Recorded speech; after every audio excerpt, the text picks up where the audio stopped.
What is up, folks, and welcome to the BJT Show, where I talk about sports, media, entertainment, and such things. And I'm your host, Byron. And in this episode, I have a very special guest. He's a returning guest, actually, as he was on the show before, but it is David Wingfield. He's in the marketing department for the Orlando Magic. He's an avid Atlanta Falcons fan, and he's the owner of Now Media Group, and that is NOW Media Group. You can check out their Instagram, that'll be in the description box. And you can check out David's Instagram in the description box, and it is Daytoven with two N's. I'll have that in the description box as well. But before I get started, I want to shout out my sponsors for the BJT show. So shout out to E3 Protein. They have a lot of different products, some different protein products and such things. They are gluten-free, dairy-free, soy-free, non-GMO, all natural, and no preservatives. Their Instagram is at E3 Energy Cubes, and it's a really nice product. And it's not like a full protein bar, but it's actually split up into different cubes, and that's why it's called E3 Energy Cubes. So check out their Instagram. That'll be in the description box, and you can use my discount code, which is BJT15 for 15% off of their products. And also shout out to Gym Sports. They are a brand that specializes in making football gloves, but they also make other athletic apparel as well. And their Instagram is at JEMZ_sports. And that'll be in the description box. So check them out. So, David, let's get right into it. So the Falcons won their game against the Giants yesterday, and the Falcons won 34-7. Word on the street is Michael Penix did a really good job. The defense did pretty well. Offense did pretty well. And it was overall a solid game for the team. So what do you think about Michael Penix Jr.'s first start as an Atlanta Falcon? I've been wanting to talk about this. I would give him a B minus for the game. I think we saw a lot of really great things from Michael Penix Jr. yesterday. I think Zach Robinson, offensive coordinator, did a great job of working him into the game, still leaning on the running game. As much as I want to talk about Michael Penix and all the great plays that we saw from him, Bijan Robinson with 22 carries for 94 yards and 2 touchdowns carried the team and absolutely took a lot of the pressure off Michael Penix. But Michael Penix, I think, played an overall great game. I think a lot of the bad decision making that we saw from Kirk the past month was eliminated with him. I think his tons of experience in college showed in the game. 202 yards, 18 for 27. I think it was a pretty solid game. He did really well throwing the ball over the middle, throwing on out routes, showing time, and being able to move in the pocket. I know the play where he escaped the sack and threw it out of bounds. That's something that we would not have seen from Kirk Cousins. That would have definitely been a sack. But him being able to, hold on for a little bit and throw that ball out of bounds really showed me something about just his pocket presence and his poise. The one interception is gonna be an asterisk put by that simply because Kyle Pitts should have caught that ball. I know in the press conference he blamed himself, but man, Kyle Pitts has to catch that. But overall, I think it was really good, man. I think he showed a lot of promise. I'm really interested to see what he's gonna do against Jaden Daniels on Sunday Night Football. But for me, it was a B minus. It was a really solid debut for Michael Penix Jr. I mean, I agree. I think he did a really good job. He was 18 of 27 for 202 yards and one Yep, interception to no touchdowns. But again, the interception was not his fault, but he did good as a leader of the team, putting the absolutely. blame on himself in the press conference. So that was good. I really appreciated that from Michael Penix Jr. I think he had a solid game also. I think he had a lot of good decision making. And again, getting the ball out of harm's way when it's not supposed to be in harm's way to begin with. Yeah, Like you were saying, avoiding sacks, throwing the ball away when necessary. So, a lot of the stuff we've seen in college, he has a really good arm. He can really spin it. And I think he showed that, really was manipulating the defensive backs with his eyes and throwing the ball on time. And so, Drake London, I think he had a decent game. Darnell Mooney had a decent game. I think Darnell Mooney had 5 catches for around 82 yards or so. Drake London had yeah. 5 catches for 59 yards, and they got the ball to other receivers. So I think it was a pretty solid game, and the offense really took pressure off of Michael. I think that was the main thing. I think they were going in like, okay, this is the first game. We're not going to let Michael Penix do everything. We're not going to let him put the Yeah. team on his back and just be Superman. They gave the ball to Bijan. He had 94 yards and 2 touchdowns. So everybody who has him in fantasy, I'm sure they were really happy, myself included. Yeah. But that was that. So, I think they did a solid job overall. And people were saying like, okay, maybe we have something, or maybe the Falcons have something with Michael Penix Jr. And I think they do. But I wanted to point something out about Kirk Cousins because I saw in the pregame huddle it was all the quarterbacks and Kirk Cousins actually, led like the pregame sort of. I guess you know how they are pregame before they go out with their position group, Yeah. and Kirk Cousins led that, pray for them and everything. And so I thought that was really cool of him to do. Yeah, definitely. I think Kirk is a true professional. I think he handled the benching extremely well.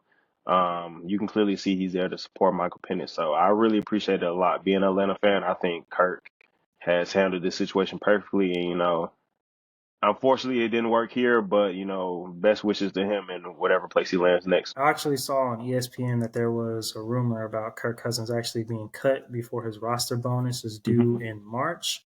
But either Yeah. way, even though he's only been here this season, is it only this season? Yeah. Yeah, this is first season. Even though, yeah, even though he's only been here this season, I'm sure he's made a lot of money. And people are saying like, well, No doubt. people are like, backup QB is the best job in the world. They're like, hey, you make a bunch of Yeah. money and you don't have to play, but when the time comes, you got to be ready. So that's basically what we've Yeah, been seeing. I think Kirk is in a really good situation. I'm not gonna lie, coming off that Achilles, even though he's benched, I think these last couple games, and if we make it to the playoffs, is going to give him time to get healthy. Hopefully, Michael Penix stays healthy so he doesn't have to come in. But I think this is going to give Kirk time to get healthy. There are going to be a lot of teams in the offseason that need quarterbacks. I think Kirk will be just fine. Like you said, he made his money as well. So he's making his money, getting healthy, and then after offseason, I do expect the Falcons to cut him. I don't see a trade happening just because of the contract, and I don't know who would want to take on that salary.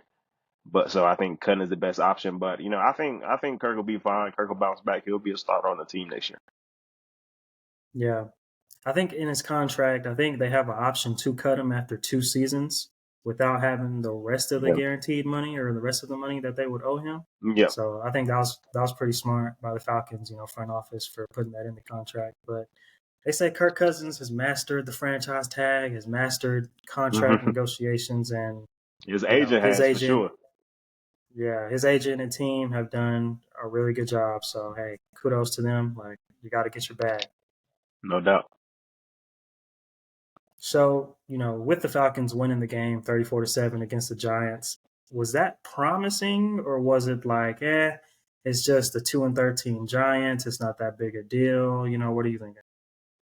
I think it was promising because, besides Michael Penix obviously having a really good game, I think the defense showed that, we can continue to get pressure. The Giants actually started out the game pretty good. I know they had, I want to say their second drive, they drove down the field and scored a touchdown with Tyrone Tracy. So they were looking pretty good to begin with, and then kind of, Drew Lock being Drew Lock happened. But I think, when you come into a game like that, all these guys are NFL players, just because they're 2-11, 2-12, or whatever their record was, lost nine straight, they're still NFL guys, so they're going to come out and play.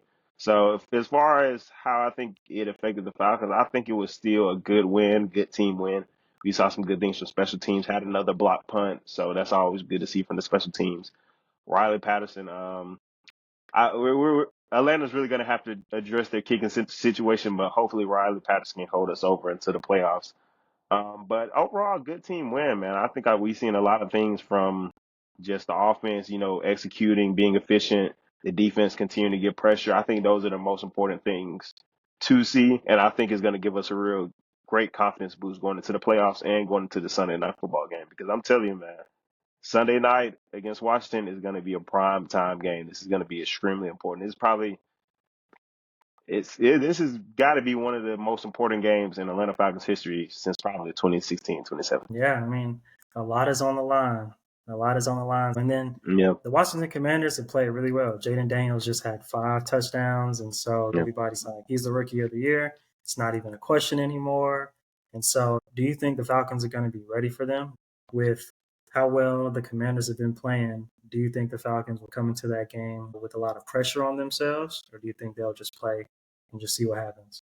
Man, I think a lot of people are projecting Washington to win. So I think the pressure is from we really want to close up the division. I think with the win, and if Tampa loses, that clinches the division. We have a home playoff game. So I think there's that pressure with it. But I also think, Washington had a good win against the Eagles, but I think we also saw a lot of things that the Falcons can exploit. I believe the Eagles had 211 rushing yards on the Commanders. And yes, they have Saquon, but the Falcons have Bijan and probably a top 10 offensive line. So I think you were seeing some things you can exploit. Washington's secondary, I know they have Marshawn Lattimore, but um, I'm sorry. I know they have Marshawn Lattimore in the secondary, but even then, secondary is not the greatest. So I think they saw a lot of things they can exploit with Commanders. So pressure, yes, there's going to be pressure. There's always pressure, but I think the Falcons have a really good chance to go in there upset. So let's say the Falcons do make the playoffs. How do you think they'll do in the playoffs? Because hasn't it been a while since they've been there? Yeah, 2017, I believe. 2017 was the last time we went to the playoffs. I think it's tough. I don't think we're a Super Bowl contender yet. I think it also depends on who we play. I think the best case scenario would probably be getting somebody like the Commanders or the Vikings. We held pretty strong with the Vikings. It was 21-21 going into the fourth quarter until turnovers and things happen. So I think we have a chance. Also, if we win a division, it's going to be a home playoff game. That's just another boost right there. So I think we have a chance to at least make it to the divisional round. Do I think we're an NFC Championship Super Bowl team this year? No.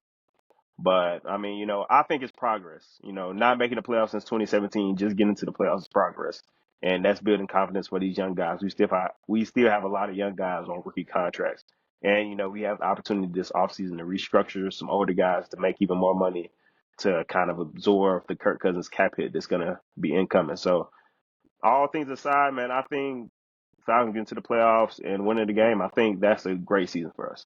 I think that's a really great season for us, and it's showing a lot of signs for the future.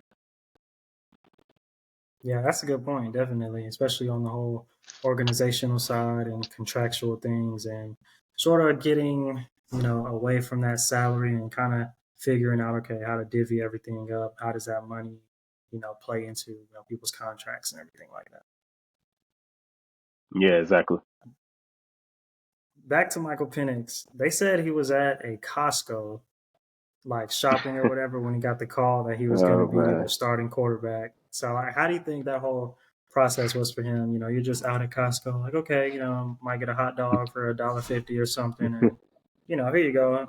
Hello, and you're the starting quarterback, so be ready. Just like out of nowhere.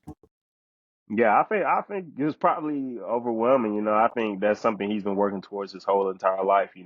I haven't had an experience like that, but I do remember getting my first college offer, and like I want to say I was leaving out of workout, and it was so unexpected. They just called me on the phone. I'm walking out with a couple of my friends, and next thing I know, I had the opportunity to play college football. So I think it's really surreal when you put in a lot of work towards something and you're grinding for years and years and years and you finally get an opportunity to showcase it to people. I think it was pretty life changing. And being in Costco, I know he had no idea that call was coming. So, I'm excited for him. I think he's really a stand up guy, how he's been handling stuff in the press conferences. I'm rooting for the kid. Absolutely. Yeah, definitely. And people have been talking about Michael Penix's durag and saying, Come like, on. wherever Red he's Durag at, shouted. Red Durag he's shouted. gonna have that do rag on. So whether it's post game press conferences or the on the field interviews after the game, he's gonna have that do rag on. Same thing at Washington, probably at Indiana.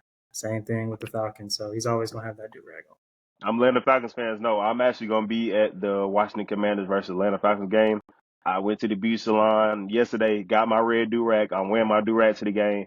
Everybody need to wear their do-rag. I don't care if it's red, black. I don't care if you black or white. If you got straight hair, curly, nappy, do-rag shouted. We all do-rag shouted. We support Michael Penix. Yeah, I think he's done a fantastic job. He's been doing good. He's been doing his thing, and so Yeah. something about left-handed quarterbacks. I just like how It just left-handed looks quarterbacks different, throw the ball man. spinning. Yeah, Yeah, he has a cannon, bro. Like, definitely, I think I see why a lot of people rated him the strongest arm coming out of the draft, bro. Because the ball just leaves his hand different. It zips different. He has a great spiral too, crazy spiral. So he's got a lot of talent. As long as Raheem Morris, Zach Robinson continue to cultivate and develop him, I think we may have a star in Atlanta.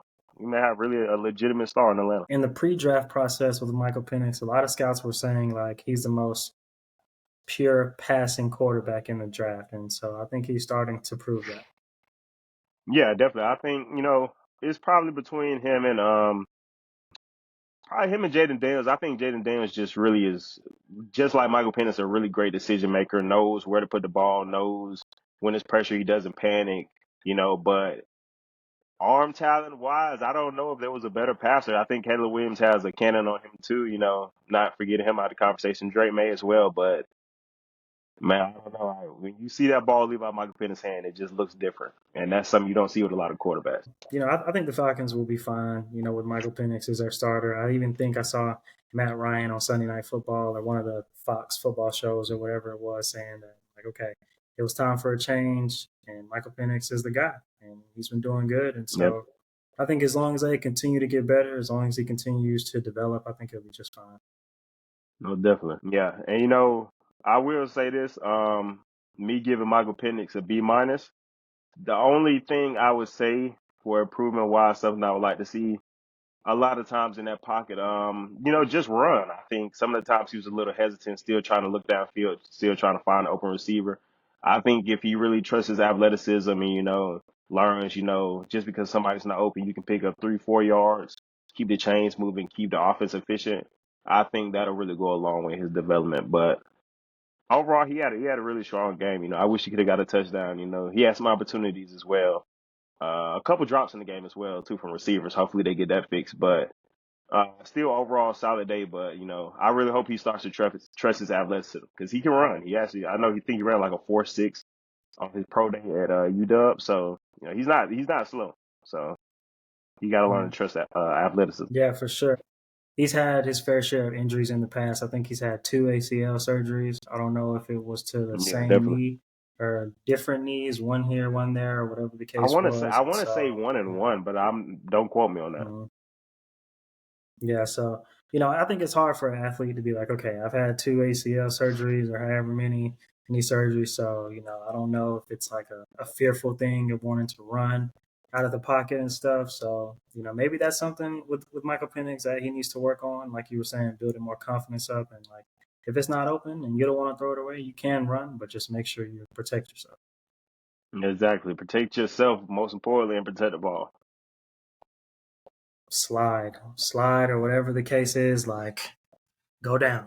Sorry, go down. Absolutely. You don't need to be taking Yeah. no unnecessary hits, man. A couple quarterbacks in the NFL need to learn that, but you don't need to be taking no unnecessary hits as a quarterback. You get hit enough, shoot in the pocket. Also wanted to talk about some college football, and they have a 12-team playoff expansion, but that first round of the playoffs was not good.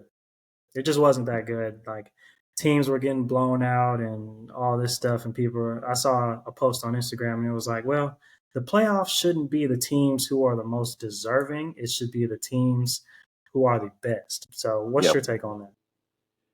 I think most deserving and most best, I feel like all that is opinionated. I think they have a committee for a reason, and while I don't agree with everything the college football playoff committee does, I think for the most part this year, I think they really got it right. I know a lot of people wanted Alabama to be in, but I think SMU, the season they had, and Alabama, some of the losses they took, I don't see how you could have put them in over SMU. The first round was not ideal. I'm pretty sure the NCAA didn't want to see that either. A lot of blowouts. I think the only game that kind of got close was Clemson in Texas. Everything else was blowout.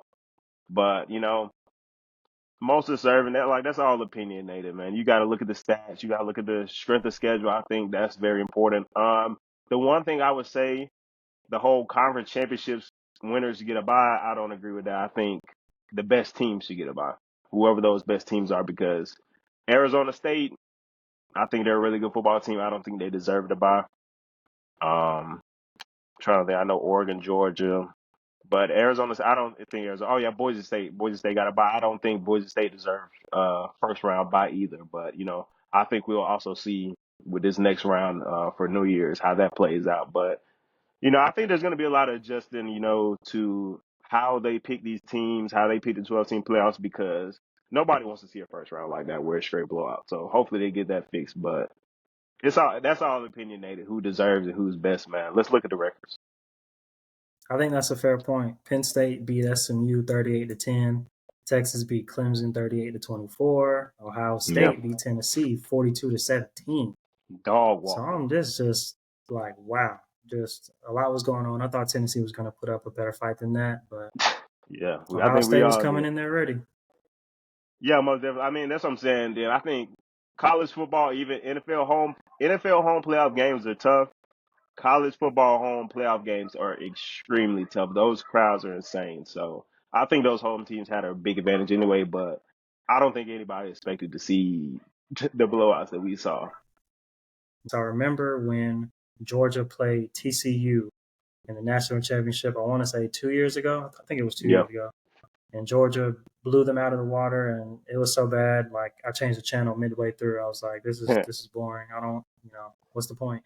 yeah, But the game prior to that, when Georgia played Ohio State, I think Ohio State should have won that game, and it was just like that was the yeah. national championship for me. I'm like, that's what I want to see in the national championship, not a blowout. So hopefully we don't get a blowout or anything, for the rest of the playoffs this year.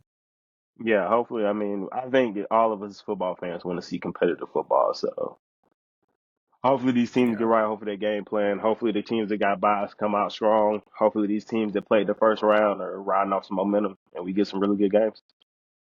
And with some of these bowl games, it seems like the players have so much time and the teams have so much time to prepare. It's like you Yeah, play your week, I want to say 15 or 16 game or whatever it is for college football, and then you have like a few weeks off, exams and everything, and then you got to play the bowl game, yeah, and then it's exactly. the playoffs and all this stuff. So they have ample time to prepare for a lot of teams. So even with that ample time, I expect a bit more competitiveness and things being closer, than they have been.